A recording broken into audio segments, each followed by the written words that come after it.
Okey, Assalamualaikum warahmatullahi wabarakatuh. Kita masuk bab 11. Okey, bab 11. Kita ada lagi 4 bab nak habis. Bab 11 iaitu keimunan manusia. Okey. So dalam bab ini kita akan terus ke subtopik 11.1 berkenaan dengan pertahanan badan. Macam mana badan kita nak defense daripada pelbagai jenis mikroorganisma yang menyebabkan penyakit. So selepas kelas sepatutnya kamu dah tahu 11.1.1 mendefinisikan apakah maksud keimunan, apakah maksud antigen, apakah maksud antibody. Okey. Kemudian kita nak memerihalkan 3 barisan pertahanan manusia. Kita ada barisan pertahanan pertama yang melibatkan fizikal dan kimia. Apa dia fizikal tu, apa yang kimianya yang melibatkan barisan pertahanan pertama. Kemudian barisan pertahanan kedua, second line, iaitu gejala seperti demam, keradangan dan fagositosis. Dan yang ke last one, barisan pertahanan ketiga, iaitu antibody dan sel memori. Okey, cikgu akan terangkan. Sepatutnya kamu tadi baca, dah boleh nampak dah perkataan-perkataan yang terlibat dalam bab ini. So, yang pertama, patogen. Okey, apakah maksud patogen ni? Patogen ni sebenarnya adalah mikrob. Okey, kita faham kalau patogen terus kita ingat mikrob yang macam mana? Mikrob yang akan menyebabkan penyakit. So, mikrob ni ada banyak, contoh alga, lepas tu kulat, virus, bakteria. Tapi yang 3 ni, virus, bakteria dengan parasit, tiga-tiga ni yang akan menyebabkan penyakit. Jadi kita bagi nama kat mereka ni patogen. So patogen ni yang dikatakan patogen ni apabila bila dia masuk dalam badan dan menyebabkan penyakit, yang tu kita panggil patogen. Dia serang sel-sel badan. Okey. So first kena tahu maksud patogen. Yang kedua, antigen. Apa dia antigen ni? Antigen ni adalah benda asing yang masuk dalam badan. Sama ada toksik ke ataupun virus ke, semua tu bila masuk dalam badan dia dikenali sebagai antigen. Dan dia bukan hanya masuk dalam badan. Dia masuk dalam badan, dia merangsang gerak balas keimunan. So sistem dalam badan kita, sistem pertahanan akan mula kesan kehadiran antigen ni. So antigen ni akan merangsang limfosit. Limfosit ni adalah sel darah putih. Bila sebut pertahanan, mesti kita ingat dengan sel darah putih. So limfosit ni akan hasilkan antibody. Okey. So antigen dengan antibody ni depa ni seiring lah. So antibody, apa benda antibody pula? So antibody ni yang akan dihasilkan oleh limfosit tadi kan. Ia merupakan protein. Protein yang terdapat dekat mana? Sama ada di permukaan limfosit tu sendiri ataupun dibebaskan ke dalam plasma darah. Okey, so antibody ni baguslah, dan dihasilkan oleh limfosit. So gerak balas keimunan. Okey, gerak balas keimunan adalah interaksi. Bila ada interaksi antara antibody dengan antigen, so kita panggil sebagai gerak balas keimunan. Bila ada saja interaksi dan ini menyebabkan antigen akan dimusnahkan. Okey. Keimunan ni apa pula? Okey, keimunan ni adalah satu keupayaan badan kita. Sebab keimunan seseorang tak sama. Jadi ada badan dia mempunyai keupayaan untuk melawan penyakit yang tinggi. Ada sistem imun dia rendah. Jadi bergantung kepada badan tersebutlah. Okey, disebabkan oleh patogen ataupun sebarang benda asing ataupun antigen melalui serangan spesifik. Okey, penghasilan antibody yang terdapat pada terdapat pada patogen tadi. Okey. So kena tahu ini perkataan-perkataan yang terlibat dalam bab ni. Alright. Okey, next kita masuk terus kepada barisan pertahanan badan yang pertama. Okey, ni first line defense. Pertahanan pertama. Kita ada 3 jenis pertahanan badan. Maksudnya badan kita ni kalau kita jatuh sakit teruk tu, maksudnya sistem badan yang sampai yang ketiga-tiga itulah yang akan cuba defense daripada penyakit. So yang pertama, yang ni maksudnya patogen tadi ataupun mikrob tadi, macam parasit, virus dengan bakteria ni, dia cuba nak masuk dalam badan tapi dihalang oleh barisan pertahanan pertama. Okey, apakah yang dikatakan barisan pertahanan pertama? Yang pertama adalah enzim lisozim. Enzim lisozim ni ada di mana? Dalam air mata kita, dalam hingus, dalam air liur. Okey, ini semua ruang-ruang yang cuba dimasuki oleh patogen, tapi dihalang. Contoh, okey, dekat mata kita kan, kalau macam ada musim sakit mata, okey, mata kita yang merah tu dia akan keluarkan air mata yang banyak, cuba untuk menghalang bakteria daripada masuk. Ataupun mata kita masuk habuk ke apa, air mata keluar banyak kan, sebab air mata tu ada enzim lisozim. Sama juga dengan hingus. Bila sesama virus nak masuk dalam badan kita, hingus akan dikeluarkan dengan banyak. Sebab bukan sahaja keluar, dia ada enzim lisozim. Dan juga air liur. Air liur ni melalui pemakanan kita lah. Kita makan, mungkin makan ada makanan tu jatuh ke bawah tak perasan, ada bakteria sikit-sikit. Air liur tu cuba untuk membunuh bakteria yang ada dengan adanya enzim lisozim. Okey. So, apa dia enzim lisozim ni? Merupakan protein. Enzim kan protein kan? Protein anti-mikrob. Ia cuba uraikan dan bunuh sesetengah jenis bakteria. Bukan semualah. Bakteria yang power-power tu mungkin boleh masuk. Ni bakteria yang kurang kuat sikit lah kan. Jadi first line lah. Okay. Habis pasal enzim lisozim, kita tengok pula membran mucus. Dalam buku teks ada tunjuk muka surat 201 dia tunjuk gambar rajah tu. Kamu boleh rujuk nanti. So, membran mucus ni ada di mana? Ada pada salur respirasi dekat trakea tu. Dia ada mucus. Mucus ni juga macam kalau kita batuk kita keluarkan kahak macam tu kan. Kahak tu sebenarnya adalah mucus yang mengandungi bakteria yang dah mati.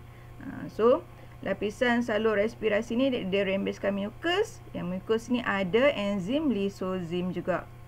Okey. So, yang ketiga. Ini adalah barisan pertahanan pertama juga, tapi dari segi mekanisme pembekuan darah yang kita belajar sebelum ni kan. Jadi kalau salur darah kita macam luka ke pecah ke, jadi bakteria ada kan dekat kita punya persekitaran ni kan banyak macam-macam bakteria lah apa semua. Dia cuba nak masuk melalui luka tu. Jadi badan kita akan cuba bekukan darah secepat mungkin untuk halang bakteria daripada masuk ke dalam badan dan menjangkiti sel badan. Okey. Yang ketiga, ingat enzim air mata, hingus air liur, mucus dekat trakea, mekanisme. Okey, now kita terus pula tengok di dalam perut kita. Yang ni pun kontrol juga. Ni salan tadi dekat kita bayangkan macam ni lah. Kita makan makanan yang ada bakteria. Kita tak nampak kan bakteria kecil masuk dalam mulut kita dulu. Kita kunyah-kunyah air liur tu ada enzim lisozim kan. Tapi enzim lisozim dalam air liur tu tak mampu untuk menguraikan bakteria tadi. Tak mampu nak bunuh. So bakteria tu dah melepas masuk ke dalam perut. Dekat perut ada lagi lisozim. Mungkin kuat lagi ni kan. Dia akan cuba uraikan dan bunuh bakteria tu dalam perut tu. Sebab dia ni asid kan, berasid. So bunuh bakteria yang ada dalam makanan. Sebab itulah kita jarang-jarang sakit kalau orang yang antibody kuat kan. Sebab kita ada sistem pertahanan yang kuat. First, second dengan third. Okay. Itu dari segi peranan asid lisozim dalam asid hidroklorik ni. Okay. Kemudian ada satu lagi. Bukan lisozim asid ni asid lah. Bukan lisozim. Asid ni asid dalam perut kan. Dia asid, dia boleh membunuh bakteria. So, yang ni yang terbesar. Kulit adalah organ manusia yang paling besar. Okey, pelindung fizikal. Ni memang kita nampak lah. Kalau bayangkan manusia ni tak ada kulit, memang habis bakteria akan cepat masuk dalam badan kita. Kan? Kulit-kulit tu tak ada. Bayangkan macam mana. Okey, sebab tu kalau orang accident ke kulit dia macam rosak teruk. So doktor akan cuba untuk tutup permukaan kulit tu supaya tidak berlaku jangkitan, kan? So kulit ni adalah pelindung fizikal yang halang patogen masuk kerana sifatnya yang liat. Kulit kita liat, sukar ditembusi oleh mikrob. Jadi lapisan sel mati yang berterusan. Kita tak nampak kita punya kulit sentiasa menanggalkan lapisan sel mati. Jadi bila mungkin mikrob tu nak tumbuh je dekat kita punya kulit, sel mati akan dikeluarkan. Jadi mikrob tu tak boleh nak duduk lama-lama. Okey, kulit juga akan rembeskan sebum. Sebum ni adalah sejenis dia macam campuran asid dengan minyak, yang menghalang pertumbuhan mikrob. So mikrob nak tumbuh tak boleh, sebum ni dikeluarkan oleh kulit. Kemudian peluh juga ada enzim lisozim. Tadi kan yang tadi ni yang dekat air mata, hingus, air liur, peluh juga ada enzim lisozim yang boleh memecahkan dinding sesetengah jenis bakteria. Okey, boleh ingat ni barisan pertahanan pertama. Ada 5 enzim, membran mukus, kemudian mekanisme pembekuan darah, asid hidroklorik dengan kulit. Okey, 5 bayangkan seluruh badan kita ada 5 perkara yang menghalang patogen daripada masuk ke dalam badan. Okey. Now kita tengok barisan pertahanan kedua. Misalnya bakteria ni dia mampu melepasi semua barisan pertahanan yang first tadi. Badan kita masih lagi boleh halang dengan adanya barisan pertahanan badan kedua, second line defense. Okey, yang pertama gejala demam. Okey. Mekanisme pertahanan badan kedua yang menentang penyakit. Jadi demam ni apa? Kalau kita kata demam tu kita rasa macam sakit dah kan. Sebenarnya demam ni menambahkan aktiviti fagosit. Okey, fagosit ni dia nak melawan mikrob, dia nak menelan mikrob tu. Jadi bila adanya demam ni dia akan lagi merangsang aktiviti fagosit dan melawan mikrob yang menjangkiti badan. Okey. So fagosit ni contoh ni proses fagositosis. Contoh sel fagosit ada 2, ingat neutrofil dengan monosit. Ni contoh sel fagosit. Dia buat apa neutrofil dengan monosit ni? Dia perangkap bakteria ataupun zarah-zarah yang menyebabkan penyakit tu dan cerna. Dah ada perangkap, dia akan cerna, dia akan uraikan. Jadi matilah segala mikrob yang ataupun zarah-zarah tu, dia tak boleh berkesan dah lah. Okey. Kemudian keradangan. Keradangan ni adalah gerak balas pantas yang memusnahkan dan menetralkan tindakan berbahaya mikrob dan toksin pada peringkat awal. Pada bahagian radang, bengkak, merah dan merasa sakit. Contoh macam orang kena bisul kan. Bisul itu dia bengkak, merah tu, semua itu kita panggil keradangan. Ataupun macam kaki terkena paku karat kan, dia jadi bengkak, meneklok nanah, itu adalah keradangan. Okey, nanah adalah campuran mikrob, cebisan tisu ataupun sel darah putih di tapak jangkitan. Yang ni kita kena buang lah, sebab mikrob-mikrob yang telah mati semua tu dia akan berkumpul menjadi nanah. Okey. Okey, ini dalam buku teks kamu. Ini barisan pertahanan kedua. Ini penerangan yang lebih mendalam lah tentang demam, fagositosis dan juga inilah 3 ni demam, fagositosis dan keradangan. 3 ni. Okey. Ini proses fagositosis. Kamu kena tahu macam mana fagositosis ni berlaku. Okey, sel-sel fagosit, sel-sel fagosit akan bergerak di dalam darah. Ni yang warna pink muda ni, inilah sel fagosit. Okey, sel fagosit ni akan menyelinap keluar di ruang di antara sel dan juga berada dalam salur limfa. Ingat minggu lepas kita belajar kan salur limfa. So sel-sel fagosit ni dia akan cari mana bakteria yang jahat-jahat ni dan bunuh patogen yang berada dalam badan. Okey, barisan pertahanan kedua ni dikenali sebagai pertahanan aktif. Sebab bakteria ni dah boleh melepasi barisan pertahanan pertama kan. So second line defense akan aktif dan cuba untuk membunuh dengan cara dia menyelinap masuk, cari mana bakteria yang ada untuk dimusnahkan. So macam mana tindakan dia? Ini 1, 2, 3, 4, 5 ni adalah step untuk tindakan dia. Kita tengok yang pertama. Okey, mula-mula bila dia jumpa bakteria ni, dia akan unjurkan pseudopodium. Ni macam mana kita belajar bab sebelum ni, macam mana cara pemakanan ameba tu, cara terlebih kurang macam tu lah. Okey. Sel fagosit dia unjurkan pseudopodium ke arah bakteria dan kepung. Mula-mula dia kepung dulu. Ni baru satu nah. Dia ada banyak lah. Okey, dia kepung. Lepas kepung, dia akan ingestkan bakteria tu. Dia akan membentuk satu kepungan ni kita panggil sebagai fagosom. Okey, bila dah terbentuk fagosom, okey, ada dalam ni disebabkan sel kan. Sel ni dia ada lisosom. So kita faham kan dalam lisosom ada lisozim.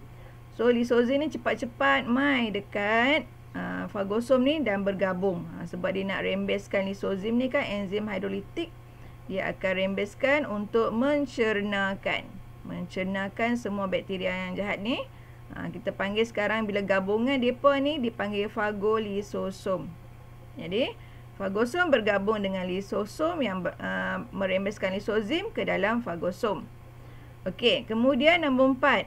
Bakteria di dalam fagosom ni akan dimusnahkan. Nampak bakteria ni dah matilah sebab dia dah terurai. Bila dah mati, dia akan singkirkan mikrob yang tercena tu keluar sel. Macam cara pemakanan ameba. Okey. Okey, faham ini? Ini adalah secara fagositosis. Okey, ini keradangan. Ini pun daripada buku teks.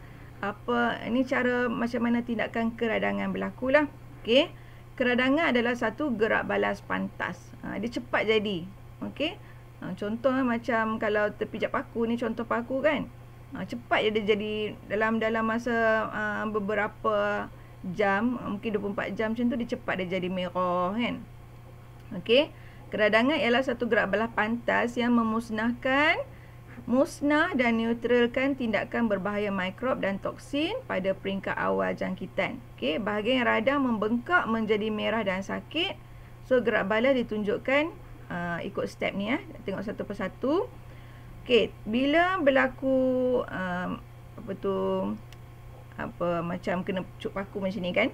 Tisu akan jadi rosak ni tisu rosak lah ni. Bila terpijak paku, maksudnya sudah berlaku kerosakan pada tisu. So tisu yang rosak ni ada peranan. Dia akan membebaskan histamin. Okey. Jadi histamin, ingat histamin ni bila dah dibebaskan, dia akan rangsang gerak balas serta-merta. Macam mana rangsangan gerak balas serta-merta tu? First, dia akan menyebabkan kapilari darah. Ni nampak ni, ni kapilari darah. Okey, histamin ni yang putih-putih ni. Cuba kalau kamu tak jelas tengok dekat line ni, kamu boleh tengok buku teks. Yang putih-putih ni histamin. Histamin ni akan rangsang kapilari darah ni supaya lebih kembang. Okey. Bila kembang, kapilari darah ni akan menyebabkan aliran darah yang banyak ke kawasan jangkitan. Okey. Lagi satu, kapilari darah ni akan lebih telap. Maksudnya, nampak ni sel fagosit. Dia macam nak bagi signal dekat sel fagosit ni, cepat-cepat keluar sebab ada, dia macam bagi signal lah. Sel fagosit ni cepat keluar sebab ada bakteria banyak ni dekat kawasan aku ni. Jadi sel fagosit ni akan cepat-cepat keluar. Sebelum ni dia kurang telap, tapi histamin yang dikeluarkan oleh tisu yang rosak ni, histamin ni akan bagi macam cepat keluar lah. Macam buka pintu lah untuk sel fagosit ni keluar untuk cari bakteria yang bentuk rod ni dan memusnahkan secara fagositosis. Okey. So sel fagosit dan faktor pembeku akan berkumpul. Makin sama-sama berperanan untuk cepat-cepat pulihkan kawasan yang cedera ni. Jadi proses ni kita panggil keradangan. Okey, gerak balas keradangan. Okey. Depa ni semua adalah second line defense lah. Second line defense. Okey. So habis pertama, kedua pun dah selesai. Kita tengok gerak balas yang ketiga. Yang ni lebih spesifik lagi. Maksudnya kalau bakteria tu dia dah lepas second line, first line, second line pun dah lepas, yang ketiga ni, yang ni dia lagi terror sikit lah. Okey, yang ni kalau ingat yang sistem pertahanan badan ketiga ni dia melibatkan antibody. So, melibatkan gerak balas keimunan oleh sel limfosit. So, bila tengok sel limfosit, mesti ingat antibody. Alright. Jadi, dihasilkan di mana? Di nodus limfa yang kita belajar minggu lepas. Okay, dihasilkan di nodus limfa. Jadi, tindakan antibody adalah spesifik. Antibody hanya kenal antigen tertentu sahaja. Dia bukan boleh sebarang antibody tertentu, antigen tertentu. Sebab tu yang suntik vaksin vaksin nak hasilkan antibody. Dia bukan boleh ambil vaksin BCG ke vaksin untuk tetanus ke, dia lain, tak sama. So antibody untuk lawan COVID-19 yang itulah vaksin yang tertentu, dia tak sama. So apabila seseorang dijangkiti patogen, banyak sel limfosit berkumpul di nodus limfa untuk memusnahkan antigen, dan masa ni nodus limfa akan membengkak. Membengkak. So nodus limfa juga ada makrofag yang memusnahkan bakteria, tisu mati dan benda asing. Sekarang ni kita nak tengok apakah jenis limfosit. Limfosit ni ada dua jenis limfosit T dengan limfosit B. Mula-mula limfosit T yang akan bertindak dulu. Limfosit T akan serang sel yang dijangkiti patogen. T bertindak dulu. T bertindak dulu. Kemudian barulah limfosit B menghasilkan sel memori. Okey. Sel memori ni akan tercetus balik jika patogen yang sama menyerang lagi, dan sel memori ni akan menghasilkan antibody yang sama untuk melawan jangkitan. Okey. Kita terus explain lagi lebih faham Yang ni. Yang ni macam tadi juga. Kamu boleh tengok daripada buku teks yang ni. Macam mana tindakan sel limfosit T dengan limfosit B. Okey. Ni penerangan lebih jelas lah. Nanti kamu boleh ulang-ulang tengok daripada rakaman cikgu kalau belum faham lagi yang ni. Okey. Macam tadi yang cikgu terang lah. Okey. Selepas sembuh daripada penyakit, sel memori B akan berperanan menyimpan sebarang maklumat tentang patogen. Yang ni kes dia, kalau siapa yang pernah, paling senang cikgu nak explain kalau macam siapa dah biasa kena chickenpox. Ada biasa kena chickenpox kan? Biasanya orang macam dulu dalam family cikgu tak biasa kena chickenpox ni lama, sampai umur dalam 30-an barulah kena. Ada orang yang kena kecil-kecil lagi. Satu family cikgu tak biasa kena kecuali cikgu punya husband. Dia seorang yang tak kena. Masa tu anak yang kecil dapat jangkitan chickenpox ni. Lepas tu jangkit semua satu family. So husband cikgu tak kena sebab dia sudah ada memori, dia sudah ada dalam badan dia tu ada sel memori B, yang bila ada virus tu nak masuk dalam badan, sel memori B dalam badan dia akan cuba hasilkan antibody untuk lawan. So yang lain-lain, family yang lain-lain tu dia tak ada lagi sel memori B tu untuk kenal virus yang masuk.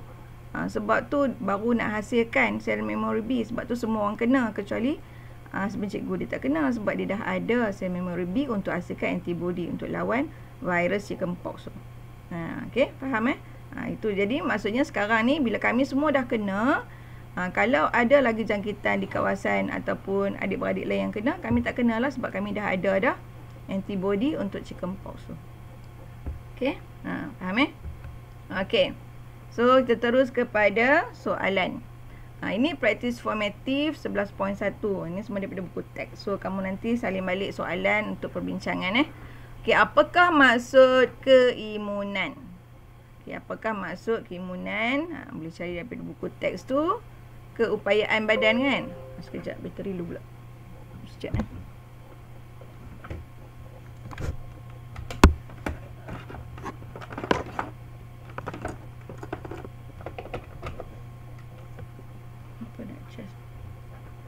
Okey. Keimunan ialah keupayaan badan. Keupayaan badan macam mana? Untuk melawan jangkitan penyakit. Sebab apa? Sebab patogen atau sebarang benda asing melalui serangan spesifik terhadap patogen tersebut. Itulah maksudnya keimunan. Buat latihan. Bila kamu selalu buat latihan, insya-Allah senang ingat dan lebih faham. Okey, itu soalan yang pertama ditanya maksud keimunan. Okey, ini cara nak study. Kamu boleh tulis juga dalam nota sendiri. Okey, keimunan, keupayaan badan. K ni untuk keupayaan badan. Khusus. M ni melawan penyakit. A ni antibody. Ini cara macam mana nak study supaya lebih ingat apa nama dia punya definisi. Okey, sendiri kamu guna warna-warna berlainan ni. Buat banyak-banyak kali, insya-Allah kamu ingatlah. Maksudnya bila ada soalan peperiksaan ataupun apa-apa ni, kamu senanglah, tak lari daripada keyword-keyword yang penting. Okey, soalan kedua. Namakan dua sifat kulit yang membolehkan bertindak sebagai barisan pertahanan pertama yang berkesan. Dua sifat kulit. Okey. Okey. So, kulit merupakan pelindung fizikal yang dapat menghalang kemasukan patogen. pH kulit yang berada antara julat 3 hingga 5 menyediakan satu persekitaran berasid yang tidak sesuai. So, yang pertama, yang ni sebab soalan ni, namakan sepatutnya dia just bagi tahu nama lah, berasid ataupun yang tadi liat macam tu kan. Tapi ni cuma untuk explanation Okey. Kulit yang ni, namakan dia liat. KULIT, kita study daripada perkataan kulit ni. K ni dia ada kelenjar peluh. Okey, peluh ni L ada lisozim. Okey. K ni ada kelenjar sebum. M ni minyak. Minyak ni, sebum ni minyak kan, dia ada asid dan pH. Okey, L ni untuk liat. Ini kita cuba cari daripada huruf tu apa kaitan dengan perkataan-perkataan yang melibatkan sifat kulit tadi. Ni maksudnya kena kreatif lah, macam mana kita nak cari jalan supaya kita boleh ingat apa yang kita belajar tu. Okey. So, bagaimanakah sel fagosit bertindak memusnahkan patogen? Bagaimanakah sel fagosit bertindak memusnahkan patogen yang berjaya melepasi benteng barisan pertahanan pertama? Maksudnya sel fagosit ni yang kedua kan? Cara fagositosis tadi tu. Okey. Okey. Sel fagosit menjalankan proses fagositosis. So, cara dia kepung dan perangkat dan cerna patogen. Tapi kamu cerita baliklah macam dalam buku teks tu yang dia apa? Sebab dia tanya bagaimana, so lebih panjanglah jawapan dia.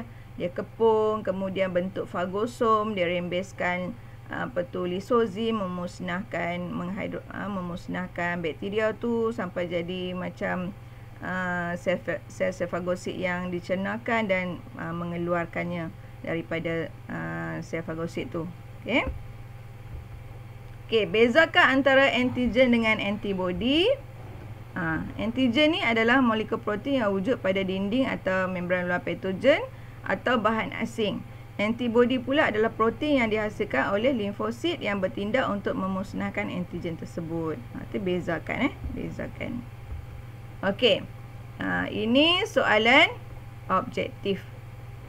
Okey, antara berikut yang manakah kalau objektif mudah sikitlah. Yang manakah merupakan barisan pertahanan pertama manusia? Okey. Rembesan mukus, penghasilan antibody. Antibody ni ingat terus dia yang nombor 3. Okey.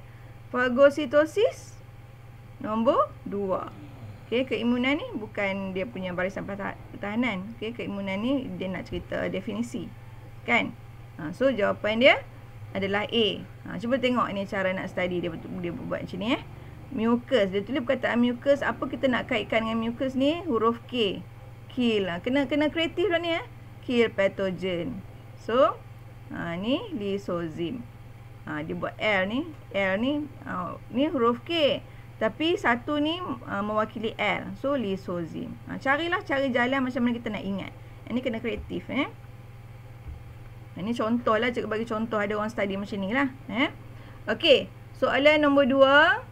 Raja 1 menunjukkan satu proses yang terlibat dalam mekanisme pertahanan barisan kedua. Okey. Terus ingat fagositosis. Kan? Sebab ini fagosit. Fagosit menelan bakteria yang telah dikenal pasti kemudian dimusnahkan. Okey, yang manakah antara sel-sel berikut yang terlibat dalam mekanisme pertahanan ini? So, kalau fagositosis, ingat monosit dengan neutrofil. Okey, monosit ni telan, neutrofil ni telan. Telan apa? Telan bakteria lah. So, tindakan dia kepung, telan, cerna. Cerna dengan adanya lisozim. So, jawapan dia apa? M dengan N. M monosit dengan neutrofil. So, 3 dan 4. Jawapan dia adalah B. Kalau basofil ni, ingat cegah beku heparin. Kalau eosinofil, enzim yang lawan dengan adanya keradangan. Ni bab yang awal lah itu ni. Okey, jenis-jenis sel darah putih. Okey, next. Demam. Okey, demam merupakan barisan pertahanan kedua yang melawan jangkitan. Mengapakah suhu badan meningkat melebihi julat suhu badan normal apabila badan dijangkiti patogen? Okey. So, jawapan dia C kan? Ini yang ni ada dalam buku teks tadi. Kenaikan suhu badan yang tinggi meningkatkan aktiviti fagosit. Jadi macam sekarang ni kan, kalau kita nak masuk kat kedai kan, kita kena scan kita punya suhu kan. Suhu tinggi, mungkin itu adalah petanda badan kita telah dijangkiti sebab badan sedang lawan. Sebab tu tak boleh masuk kedai, tak boleh masuk apa-apa tempat-tempat tertentu kan. Sebab kadang-kadang badan kita ni panas sebab cuaca dekat luar. Tapi bila cuaca dekat luar kita macam stay sat, dia akan turun balik. Tapi yang jenis ada jangkitan ni, dia maksudnya badan dia telah dijangkiti lah. Sebab demam tu menunjukkan barisan pertahanan kedua sedang menjalankan dia punya tugas. Jadi kenaikan suhu badan ni akan meningkatkan aktiviti fagosit. Okey, jawapan dia C lah. Okey. Okey, ini soalan SPM 2013, soalan nombor 4. Okey. Dia tunjuk gambar kulit. So bila tunjuk gambar kulit, sama ada berkenaan dengan kawal suhu badan. Kita akan belajar nanti sistem endokrin, nak kawal atur suhu badan kita kan. Contoh kalau sejuk, kita punya kulit kita ataupun bulu roma kita akan menegak. Okey, tapi dekat sini soalan dia nampak. Terangkan satu kepentingan kulit selain daripada mengawal atur suhu badan. Kalau student dia tak baca soalan ni, dia akan explain tentang kawal atur suhu badan. So jawapan dia nanti kosong. Sebab dia nak selain. Jadi kita ingatlah, selain daripada tugas dia mengawal suhu badan, kerja dia untuk halang bakteria masuk kan. So kita explain dekat sini lah. Tengok ni macam mana orang ni study kan. Kulit, K, kelenjar peluh. Macam tadilah, liat semua dia boleh kaitkan. So kulit bertindak sebagai sistem barisan pertahanan pertama untuk menghalang kemasukan patogen. Lepas tu kita bagi tahulah kulit ni ada sebum. Okay, sebum ni dia rembeskan minyak dengan asid. Minyak dengan asid ni dia buat apa? Dia akan membunuh ataupun merencat pertumbuhan bakteria. Tu cerita pasal sebum. Kulit juga ada peluh. Peluh ni ada apa? Ada lisozim. Lisozim ni buat apa? Mencernakan bakteria. Okey. Tu jawapan kamu tu mesti yang kata apa, teratur lah. Okey, kulit juga organ perkumuhan, dia akan keluarkan peluh tadi ni lah. Okey. Yang ni number yang last dua ni tak berapa sesuai. 1, 2, 3 ni sesuai lah sebab dia menerangkan tentang selain daripada mengawal suhu badan. Ya. Okey. Soalan seterusnya, ni modul ambil daripada modul. Mengapakah barisan pertahanan ketiga memerlukan beberapa hari untuk menjadi efektif? Dia bukan terus direct Okey, kita ceritalah. Limfosit dia kena kenal dulu antigen. Sebelum nak serang, kita kenal dulu. Jadi, kita kaitkan dengan dua jenis sel limfosit tu. Limfosit T dengan limfosit B. Mula-mula T dulu kan. Sel limfosit T berfungsi menyerang sel-sel yang dijangkiti oleh patogen dan dia hasilkan bahan kimia untuk rangsang B. So T ni dia serang dulu sel jangkit tu, kemudian hasilkan satu bahan untuk rangsang B pula. So B pun mulalah buat kerja. Dia buat kerja macam mana? Sel limfosit membahagi dan bentuk dua. Satu dia bentuk sel plasma, satu dia bentuk sel memori. So sel plasma ni buat apa? Sel plasma ni pula akan menghasilkan antibodi. Yang sel memori ni dia simpan dulu. Bila yang tadi antibody dihasilkan, yang inilah yang akan memusnahkan antigen. Okey, selepas sembuh daripada penyakit, yang simpan data tadi tu, yang memori tu, dia akan simpan maklumat. Sekiranya lepas ni ada jangkitan balik, maka sel plasma tu akan diaktifkan untuk menghasilkan antibody yang lebih banyak. Alright. Okey. Ini soalan struktur Okey, Raja menunjukkan proses mekanisme pertahanan badan dalam sel manusia. Okey, ini sistem pertahanan badan kedua. Nampak kalau fagositosit, sel pertahanan badan kedua. Namakan proses. Senanglah nampak macam ni, terus ingat fagositosis. Okey, apakah barisan pertahanan? Senang je, okey. Barisan pertahanan kedua. Alright. Okey, ada lagi soalan. Sel X ialah suatu leukosit. Nyatakan nama spesifik bagi sel ini. Okey. So, nama dia adalah neutrophil. Neutrophil. Ingat MN MNN untuk fagositosis. So, nama neutrophil terangkan. Macam mana terangkan tu? Tadilah explanation tu yang macam dalam buku teks tu. Okey. Gabung dengan fagosom, merembeskan enzim lisozim. Kemudian enzim ni akan mencernakan bakteria. So dalam buku teks tu memang lengkap dah. Cumanya kamu jangan nampak kalau tengok buku teks tu dia terlampau banyak. Jadi kamu kena cari jalan macam mana nak mudahkan supaya lebih ingat. Inilah contoh cara dia. Sebab tu kamu kena ada nota sendiri. Nota sendiri kamu tak perlu nak tunjuk snap kat cikgu. Cikgu saya dah buat nota. No, tak payah macam tu. Kamu kena buat sendiri dan ulang kaji dengan nota kamu. Sebab itu adalah produk kamu. Kawan kamu pun tak boleh pinjam nota kamu sebenarnya. Sebab kawan kamu dia tak faham apa yang kamu tulis sebenarnya. Jadi, kalau kamu selesa dengan just conteng-conteng nota kamu, it's up to you. Itu kamu punya nota. Kalau selesa dengan notebook color-color warna-warni nak bagi faham, it's up to you. Kamu kena kerja kuat untuk lebih faham. Bio ni banyak dia punya istilah-istilah dia punya mekanisme dia banyak. Tak boleh bergantung pada 2 kali seminggu dalam kelas saja. Kamu kena kuat, kena cari soalan, kena fahamkan, kena kerja kuat. Okey. Okey, habis. So, cikgu tak dengar suara apa hari ni. So faham tak hari ni kita belajar apa? Berkenaan dengan sistem pertahanan badan. Okey.